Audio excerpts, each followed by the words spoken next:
Dans cet épisode, l'affaire Samuel Little. C'est un tueur en série terrifiant, sans doute le plus prolifique que les États-Unis aient jamais connu. Le parcours criminel de Samuel Little débute en 1970. Pendant plusieurs décennies, il assassine une centaine de femmes sans être jamais réellement inquiété. Comment a-t-il pu passer sous les radars de la police aussi longtemps ?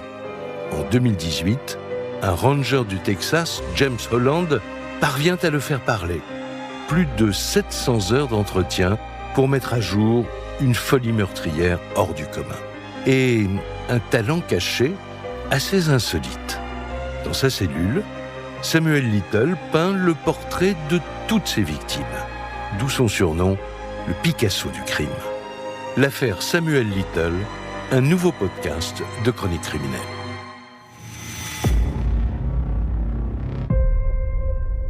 Ce qui est l'une des plus incroyables affaires de tueurs en série commence en juillet 1987, à Los Angeles, en Californie.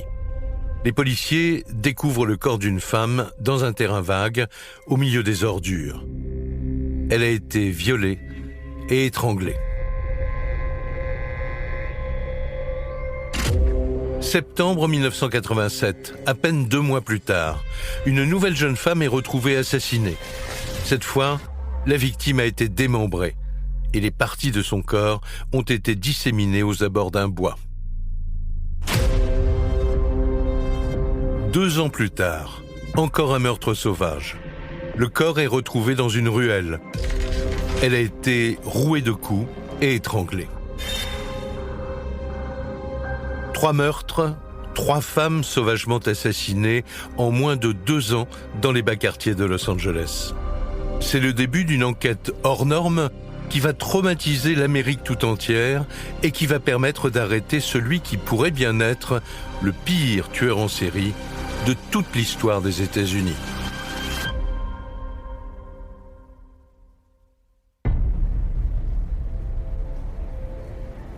Août 1989, dans les locaux de la police de Los Angeles.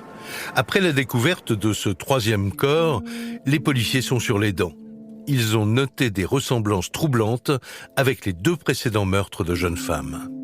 Par 3 fois, des corps de femmes vont être retrouvés, disséminés dans la ville. Stéphane Minka, journaliste spécialiste des faits divers. Toujours à découvert, comme jetés, mais vraiment comme du linge sale, quoi. Sur ces 3 différents faits, celui qui va vraiment se présenter comme le plus choquant pour les enquêteurs. Commandant Brunel Dupin, chef du département des sciences du comportement au PJGN. C'est celui où il y a un démembrement. La scène est assez terrible parce que le corps est affreusement mutilé et très très très abîmé. C'est-à-dire que c'est une femme qui est morte sous les coups. Donc c'est un spectacle d'horreur comme scène de crime sur laquelle travaille le département de police de Los Angeles, le fameux LAPD. Stéphane Boucher, journaliste spécialiste des faits divers. Et à partir de là, il y a eu un groupe d'enquête commun qui est dédié à ces trois affaires de meurtre de jeunes femmes qui ont l'air à peu près identiques. Et si les 3 jeunes femmes avaient été victimes d'un seul et même tueur ? Les enquêteurs en sont convaincus, car le mode opératoire et le profil des victimes comportent d'étranges similitudes. La police de Los Angeles se dit qu'il y a un point commun entre ces 3 crimes. François Durper, spécialiste de la société américaine. D'abord, l'origine de ces femmes, pas l'origine ethnique, mais l'origine parce que ce sont pour la plupart des prostituées ou des personnes qui sont en marge de la société.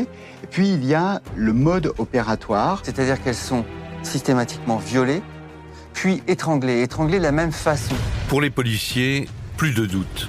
Un nouveau tueur en série sévit à Los Angeles.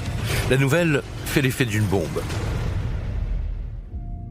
Il faut savoir qu'on est dans les années 80 à Los Angeles et ça fait 15 ans que le pays est en proie à une véritable vague de tueurs en série. Donc forcément, le rapprochement est fait. Et il y a une véritable psychose qui s'installe dans toute la région parce qu'on craint qu'un nouveau tueur en série ne soit en train de frapper. Parce qu'on a des correspondances de comportement assez communes entre les faits. On a beaucoup de violence, on a beaucoup de maîtrise des victimes. Sans mobile apparent, leur corps a été abandonné sans dissimulation. Et donc, la police de Los Angeles se dit, il est possible que l'on ait affaire à un serial killer. Reste à identifier ce tueur en série. Pour le démasquer, les policiers ont un atout de taille, des traces ADN retrouvées sur place. Tous les prélèvements sont envoyés à la police scientifique. Mais quand les résultats tombent, c'est la déception. Aucun indice ne correspond. Les policiers sont dans l'impasse. L'affaire est mise de côté. Il n'est pas complètement classé, disons qu'il est rangé en attente d'un nouvel élément qui permettrait de le réactiver et de nouveau enquêter. Parce qu'on se dit, dans quelques années, on aura sans doute la possibilité d'en faire quelque chose. C'est la pratique des cold cases, bien connue aux États-Unis. On ne peut pas résoudre le problème maintenant, mais peut-être que dans 1 an, 2 ans ou 10 ans, eh bien, les futurs policiers parviendront à arriver à leur fin. Et donc ces 3 dossiers rejoignent la pile déjà volumineuse des affaires non résolues en Californie. Les meurtres de Carol Elford, de Guadalupe Abodacha et d'Audrey Nelson restent donc sans réponse. Et il faudra attendre 23 ans pour que l'enquête connaisse un incroyable rebondissement auquel plus personne ne s'attendait.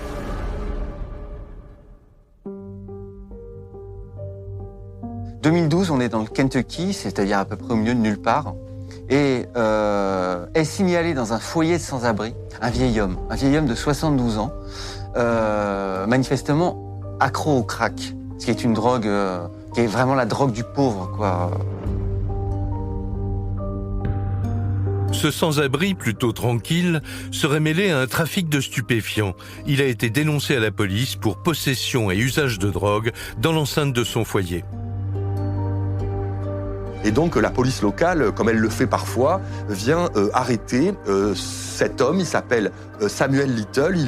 Il a eu quasiment 70 ans. C'est pas vraiment quelqu'un de première jeunesse, mais c'est plutôt quelqu'un encore d'assez gaillard. Il est complètement en marge de la société. On ne sait pas trop d'où il vient et on ne sait pas trop qui il est. Samuel Little n'oppose aucune résistance. Il faut dire que pour une petite affaire de drogue, il ne risque pas grand-chose. Mais tout ne va pas se passer comme prévu. Se met en place l'enquête classique pour ce type d'infraction. Il est placé en garde à vue, des prélèvements sont faits, empreintes digitales, ADN, de façon très classique par rapport à ce qui est fait. Et cet ADN prélevé sur ce SDF est donc versé à la base de données du fichier central américain. Et là, bingo, comme on dit, ça match. Ça match sur quelle affaire, en fait? Ça match sur les affaires des 3 jeunes filles qui avaient été retrouvées assassinées à Los Angeles, à l'autre bout du pays quasiment, à la fin des années 80. C'est assez incroyable, aussi longtemps après. 23 ans après, l'affaire des 3 jeunes prostituées assassinées est relancée. Et si l'implacable tueur en série recherché à la fin des années 80 était en fait ce vieil homme? La police du Kentucky prévient aussitôt ses collègues de Los Angeles et sans plus attendre, Samuel Little est extradé vers la Californie. En fait, il est un petit peu au bout du rouleau, on peut dire, Samuel Little. Il se déplace parfois en fauteuil roulant. Stéphane Boucher, journaliste spécialiste des faits divers.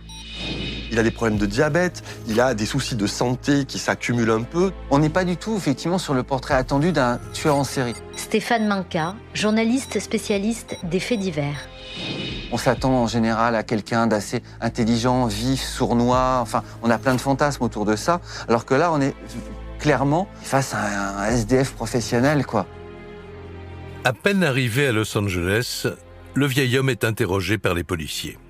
Samuel Little, face aux enquêteurs, est très froid, très sûr de lui, rejette toute implication. Commandant Brunel Dupin, chef du département des sciences du comportement au PJGN. Ne veut pas discuter et ne veut pas être approché. Il est très très fermé et très difficile d'établir un dialogue et un contact avec lui.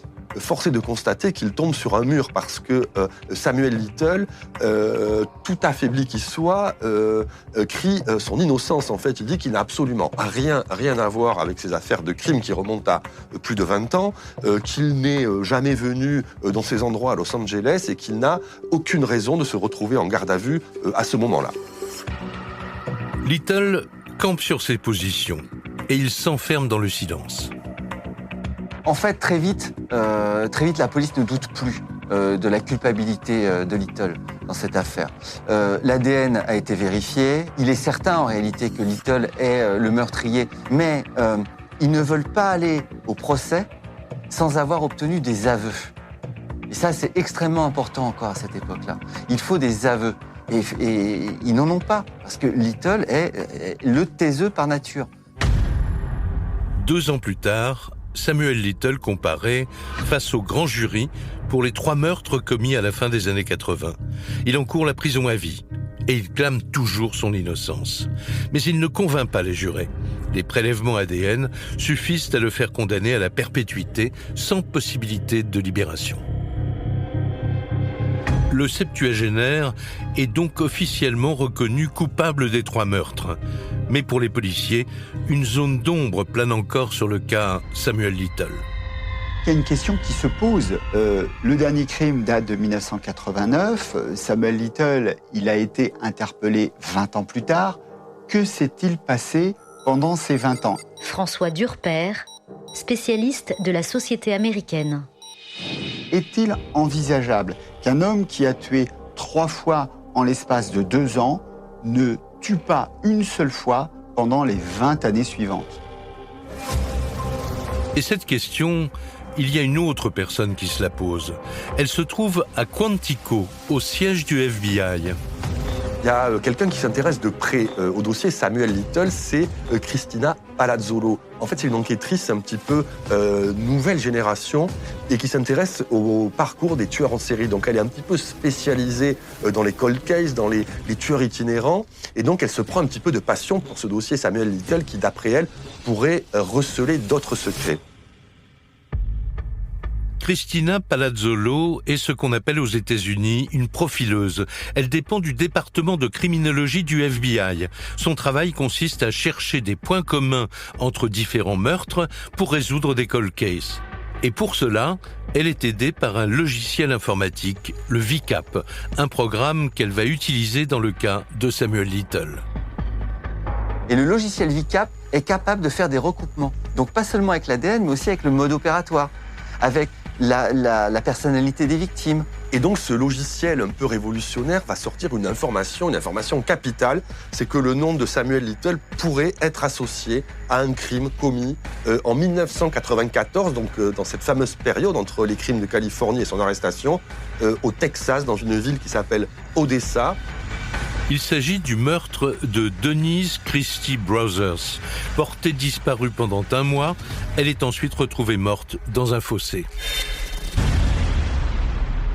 C'est une femme qui a été tuée dans des conditions similaires au crime de Los Angeles.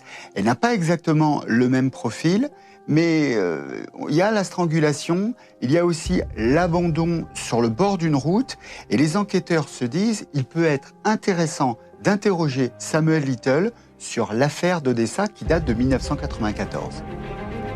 Pour Cristina Palazzolo, les ressemblances dans le mode opératoire entre le meurtre d'Odessa et les crimes de Los Angeles sont troublantes. Selon la profileuse, Little pourrait bien être l'auteur de ce 4e meurtre. Mais cette fois, il n'y a aucune preuve ADN pour le confondre. Alors, il n'y a pas de choix. Il va falloir réussir à faire parler le suspect. Cristina Palazzolo, elle a une intuition, c'est que pour arriver au bout de cette affaire, il faudra à un moment donné passer par des aveux. Et à ce moment-là, cet analyste a entendu parler d'un enquêteur texan. Commandant Brunel Dupin, chef du département des sciences du comportement au PJGN. Qui a de bons résultats en termes d'audition et qui visiblement établit facilement le contact avec les suspects. La profileuse du FBI a déjà rencontré cet enquêteur chevronné d'une 40aine d'années. Et surtout, elle connaît sa réputation, celle d'un policier expérimenté, capable de faire passer aux aveux même les criminels les plus endurcis. Alors elle fait le pari de lui confier cette mission délicate. Il n'a pas du tout le même profil qu'elle. Il s'appelle James Holland, il a un petit peu l'allure du cow-boy, il a toujours un Stetson sur la tête. Stéphane Boucher, journaliste spécialiste des faits divers. Il a l'air plutôt sorti d'un western, je dirais, que d'une série policière sur le FBI. James Holland, c'est un Texas Rangers qui ne correspond pas du tout à l'agent du FBI et à son costume en noir et blanc. Il est en revanche connu pour être capable de rentrer dans le cerveau des criminels. C'est un Texan pur jus. C'est-à-dire que c'est une caricature. Stéphane Minka, journaliste spécialiste des faits divers. C'est vraiment ce flic un peu à l'ancienne, là, qui le shérif, quoi, et qui va se retrouver en Californie, sonner à la porte d'une prison en disant « voilà, je viens interroger Little ». Ce jour-là, James Holland arrive déterminé. Il doit faire parler Little. Alors à peine arrivé, il l'assaille de questions. Mais rapidement, l'interrogatoire dérape. C'est le choc de culture. D'un côté, on a un criminel condamné à vie, qui n'a rien à gagner et rien à perdre, à rencontrer un enquêteur. François Durper, spécialiste de la société américaine. Et de l'autre, on a cet enquêteur qui apparaît à Samuel Little comme l'opposé de tout ce qu'il est. Ce grand homme blanc, cow-boy américain, qui arrive face à lui et qui veut l'interroger. Eh bien, sa première réaction, c'est une réaction défensive et violente. Samuel Little n'est pas comme les autres. Il a cette froideur et cette distance. Il rejette complètement la stratégie de James Holland. Ça va être une catastrophe totale. Little va réagir de manière assez violente en disant « mais virez-moi ce mec de ma cellule ». Et Holland, de mémoire, va tenir 1 heure ou 2 sur ce premier interrogatoire. Il n'obtient rien. James Holland a perdu la première manche. Le Texas Rangers, sûr de lui, à qui personne ne résiste, doit maintenant changer de tactique. Pour préparer sa prochaine rencontre, Holland veut savoir qui se cache derrière le tueur. Et donc, il va décider de reprendre à zéro toute la biographie de Samuel Little depuis son enfance jusqu'à la date d'aujourd'hui pour voir s'il n'y a pas une faille dans ce parcours. On essaie vraiment de trouver le mode d'emploi de la personne. Et en fonction de la stratégie qu'on va utiliser, on va jouer plutôt sur l'aspect faiblesse ou plutôt sur l'aspect force, à partir du moment où on a une très bonne connaissance de la personne. L'enquêteur va donc se replonger dans l'enfance de Samuel Little. Et cette vie débute en 1940, en Géorgie, au sud-est des États-Unis. Samuel Little, c'est tout sauf la vie du grand rêve américain. En fait, il naît quasiment en prison. Sa mère est emprisonnée au moment où elle accouche. Sa mère est prostituée, et donc Little peut la connaître. De père, il en a pas. La seule tâche à peu près qu'il a dans sa vie, c'est sa grand-mère maternelle qui va finalement l'élever. Mais le milieu est extrêmement marginal, pauvre. Il grandit entre la prostitution et les ghettos et devient très vite un délinquant, en commençant par voler un vélo et puis participer à des cambriolages. Il sera incarcéré très tôt dans une maison de mineurs. Il va faire comme ça des allers-retours entre chez sa grand-mère et la maison de correction jusqu'à 15 ans ou 16 ans, où là, il va finalement, pas être chassé, mais presque, de chez sa grand-mère, et il va commencer une longue errance. À 20 ans, il est vagabond dans le ghetto de Lorraine, dans l'Ohio. Samuel fait ses armes dans la rue, et c'est là qu'il se fait remarquer. Il vit de larcin, de vol, de bagarres. Et la seule chose qui finalement marche le mieux, c'est ses poings. Samuel Little n'a qu'un seul talent. Dès l'adolescence, il fait de la boxe. Il a un vrai talent de boxeur. Little devient voleur professionnel et boxeur de seconde zone. Il enchaîne des matchs clandestins dans les sous-sols du ghetto avec à la clé de l'argent facile et surtout l'espoir de devenir professionnel. Mais cette vie en souterrain ne décolle pas. Finalement, l'échec de son parcours sportif va probablement mettre fin à toutes ses illusions de sortir de sa condition. Finalement, il va s'enfoncer dans la délinquance, puis dans la criminalité. À 35 ans, Samuel Little a été arrêté 26 fois dans plus d'une dizaine d'États américains, ce qui est quand même un bon palmarès par rapport à son âge. Et donc la principale interrogation de James Holland, c'est de se dire à quel moment est-ce qu'il y a eu une faille pour que Samuel Little passe de ce parcours de petit délinquant itinérant à celui de criminel et peut-être de criminel en série. James Holland découvre que Samuel Little est avant tout un enfant blessé, sans famille et sans attache. Pour cette deuxième audition, le ranger va changer de stratégie. Il gomme son côté autoritaire et il joue maintenant la carte du respect, presque de l'amitié. Lorsque James Holland revient devant Samuel Little, François Durper, spécialiste de la société américaine. Eh bien, il a conscience qu'il a une mission, c'est d'obtenir un climat de complicité, de créer un lien de bienveillance qui permettra à Samuel Little de se confier. James Holland mise notamment sur des petits détails, mais qui peuvent tout changer. Pour ce nouvel interrogatoire, il décide par exemple de ne pas arriver les mains vides. James Holland vient avec une pizza et la boisson préférée, un soda qui est très populaire aux États-Unis, qui s'appelle le Dr Pepper. Stéphane Boucher, journaliste spécialiste des faits divers. C'est pas aussi connu que le Coca-Cola, mais quasiment. Et en fait, Samuel Little est fan de Dr Pepper. Il vient lui apporter ça pour lui dire je te reconnais comme un être humain. Commandant Brunel Dupin, chef du département des sciences du comportement au PJGN. Sans jugement, sans dégoût par rapport à ce qu'il a fait, ça c'est important aussi. Et c'est pour ça qu'il vient avec ça et qu'il établit ce vrai lien de confiance. Au début, ils reviennent à un coup de poing de 1960, une bagarre de 63, 64. Stéphane Minca, journaliste spécialiste des faits divers. On remonte comme ça tout le fil, et Little se livre. Et comme il se livre, il est emporté finalement dans sa confession, jusqu'à celle qui mènera en fait à de nouveaux meurtres.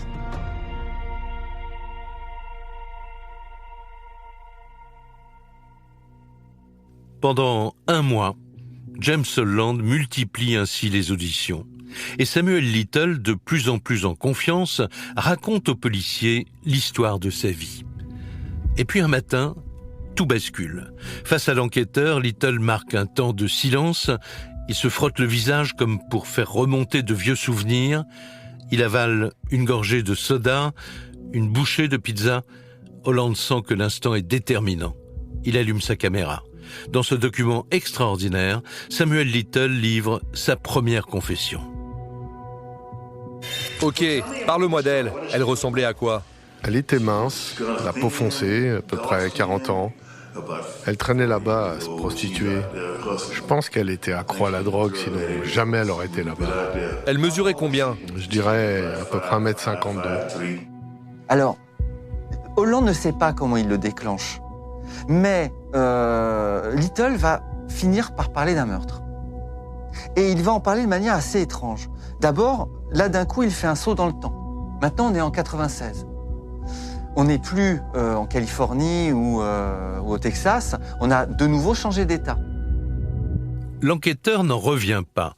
Little avoue, mais contre toute attente, il ne parle pas du 4e meurtre survenu à Odessa pour lequel Holland est venu l'interroger. Il évoque un autre crime, celui de Melissa Thomas.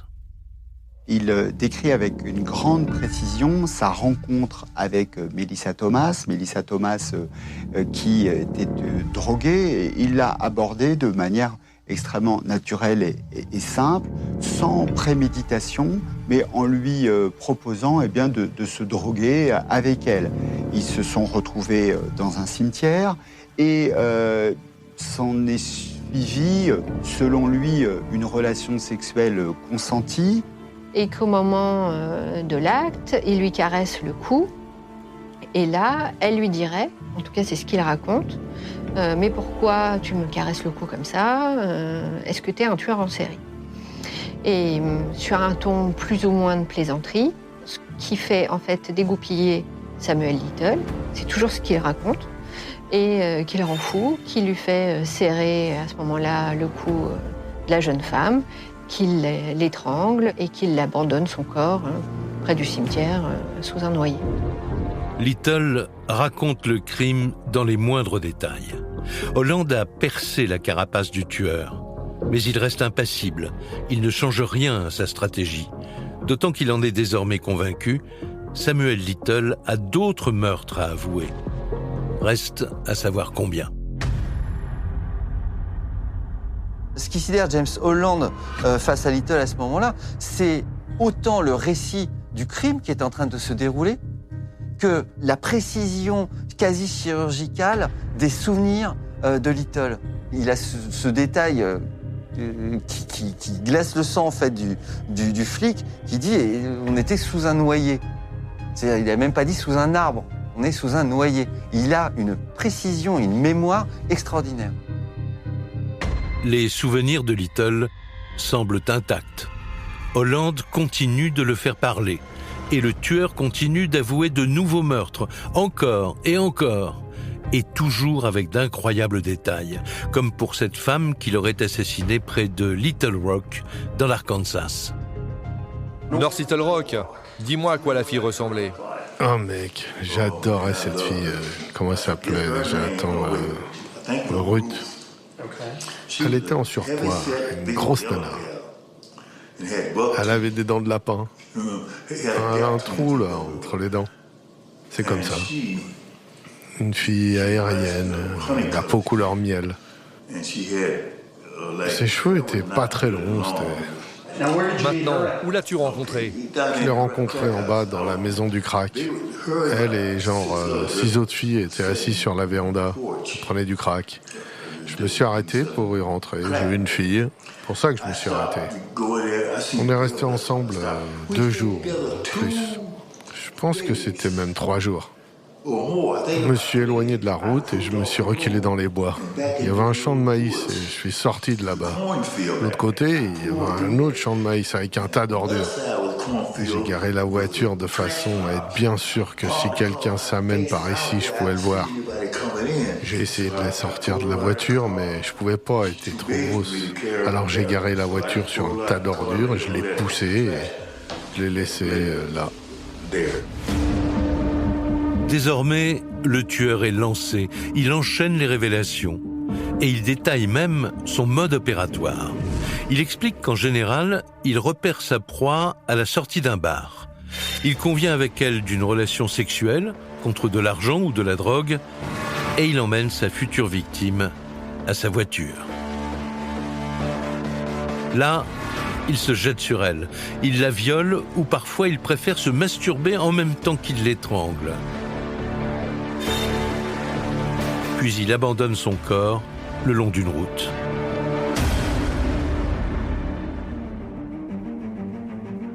Pendant des semaines, face au ranger Holland, Samuel Little se confie. Et à mesure qu'il remonte le temps, la liste augmente. 10, 20, 40, 60, 80.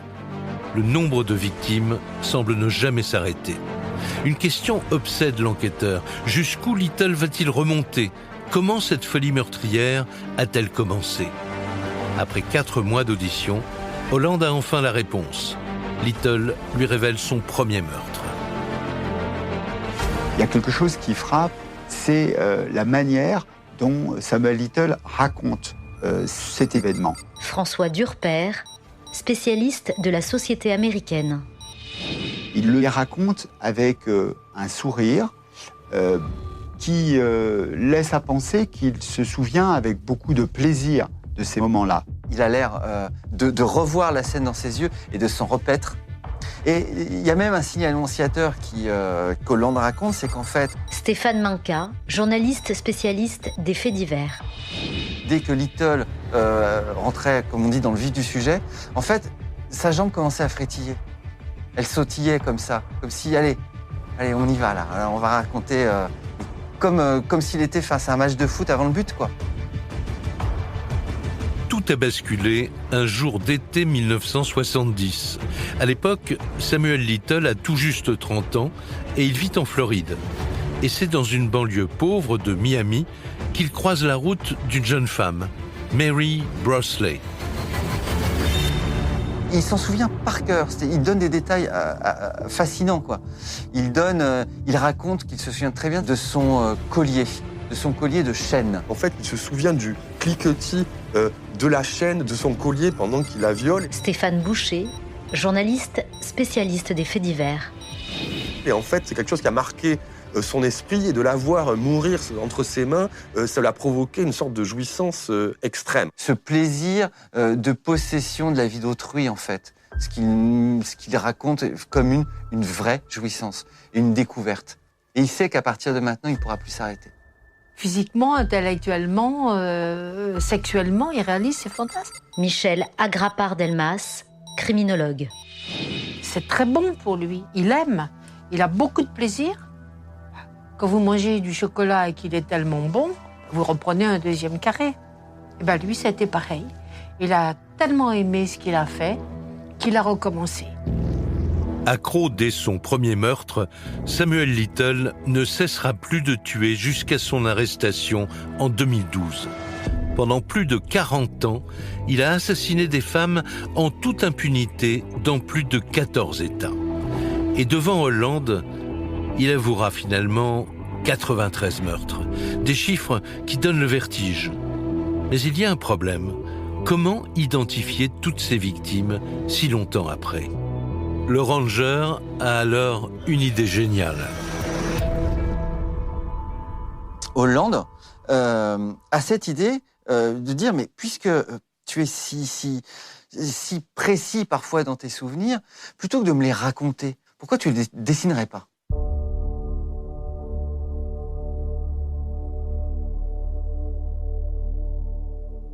Little va se retrouver avec une boîte de crayons de couleur, hein, comme à l'école, quoi.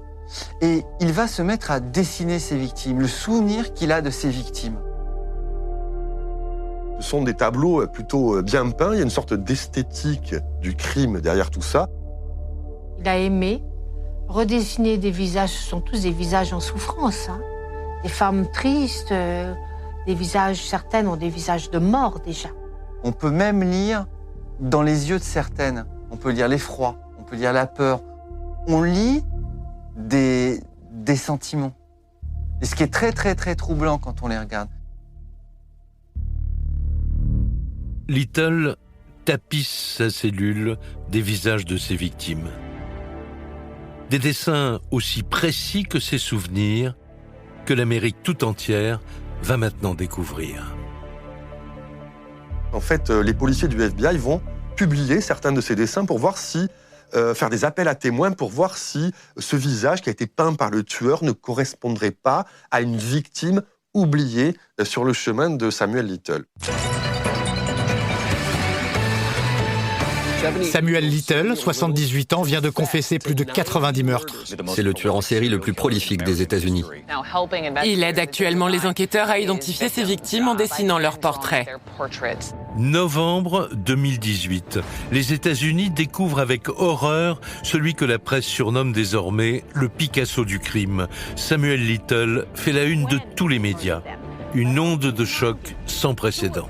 Ce qui frappe les Américains, c'est le fait d'apprendre tous ces crimes d'un seul coup. François Durper, spécialiste de la société américaine. Ils se réveillent un matin et on leur dit le pire des serial killers de ce pays vient d'être trouvé. Il s'appelle Samuel Little, il a fait 93 morts. Et les Américains sont à la fois sidérés, mais ils sont en colère. Ce type-là est passé en dessous des radars pendant quasiment 40 ans. Stéphane Boucher, journaliste spécialiste des faits divers. L'opinion publique se demande pourquoi on a laissé ce type opérer comme il le voulait pendant autant d'années. Comment a-t-il pu échapper aussi longtemps à la police ? La question obsède le public. Mais depuis sa cellule, Samuel Little a une réponse glaçante. C'est à une journaliste du New York Times qu'il va faire cet aveu assez terrible. Elle va lui demander, lors d'une interview, une interview qu'il accepte. Stéphane Minka, journaliste spécialiste des faits divers. Pourquoi avez-vous fait ça ? Et là, il va dire, mais vous, je vous aurais pas tué. Parce que vous, on vous aurait recherché. Vous comptez. Vous êtes une journaliste, je vais pas tuer une journaliste. On me chercherait après. Si je tue une prostituée, si je tue une droguée, on s'en fout. Il dit, ce sont des victimes qui me ressemblaient. Moi, je suis resté dans mon ghetto. Je ne suis pas sorti du ghetto d'où j'étais. Cette affaire Samuel Little, au-delà des ressorts criminels purement, elle éclaire un peu cette Amérique à double visage, parce qu'en fait, cette saga criminelle absolument effroyable a eu lieu un petit peu dans les égouts de l'Amérique d'aujourd'hui, et que c'est ce que ça révèle, c'est-à-dire qu'il y a une Amérique à deux visages, il y a celle des ghettos et l'Amérique un petit peu honorable. Des prostituées, des toxicomanes, souvent noirs ou hispaniques, ces victimes qui vivaient à la marge de la société n'ont jamais été recherchées. Samuel Little est le triste symbole de cette Amérique scindée en deux. Après 6 mois d'entretien entre les deux hommes, James Holland a réussi sa mission. Il a fait avouer Samuel Little. En tout, 93 meurtres. Et le ranger est catégorique. À aucun moment, Samuel Little n'a exprimé le moindre remords. L'une des phrases qui permet peut-être d'approcher de la psychologie de Samuel Little, c'est lorsqu'il parle de Dieu. Il dit « Dieu savait exactement ce que je faisais et finalement, il est responsable de tout ça. Moi, je ne pouvais rien faire. J'ai été créé comme ça par Dieu. Je suis un instrument et finalement un instrument passif des desseins plus hauts. » Il parle de Dieu, mais évidemment, on pense plutôt au diable. Instrument de Dieu ou instrument du diable, sa funeste mission s'est arrêtée le 30 décembre 2020 dans une prison du comté de Los Angeles. Le tueur en série y est mort à l'âge de 80 ans.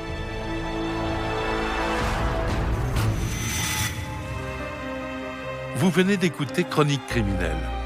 Si l'épisode vous a plu, n'hésitez pas à mettre des étoiles, à commenter ou à vous abonner sur votre plateforme d'écoute préférée.